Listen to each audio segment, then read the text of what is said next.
So, what's the hungriest that you have ever been in your whole life?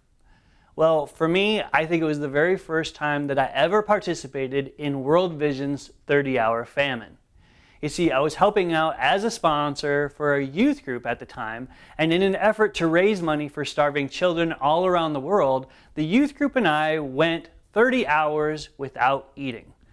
Now, initially, everything was going well. We were hanging out, having a good time, playing some games. Then, about the 12-hour mark, I started to realize how much I snack on a regular basis. And then at the 20-hour mark, I started getting a headache. And then, of course, what follows the headache is at about the 25-hour mark, I started getting really irritable with everybody around me. However, all of that subsided when the youth group and I broke the fast together.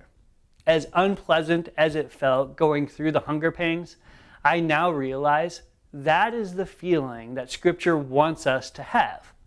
Matthew chapter 5 verse 6 says, "Blessed are those who hunger and thirst for righteousness, for they will be filled." Now, this scripture obviously isn't talking about the hunger pangs associated with desiring food, but rather the feeling that we should have in desiring righteousness. I don't know about you, but I wish I felt the desire for righteousness as much as I feel a desire for peanut M&Ms.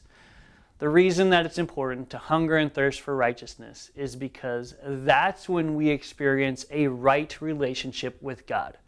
So my challenge for you this week is to imagine craving God the way you crave food. Then see how God fulfills you with something more fulfilling than the temporary satisfaction that food brings.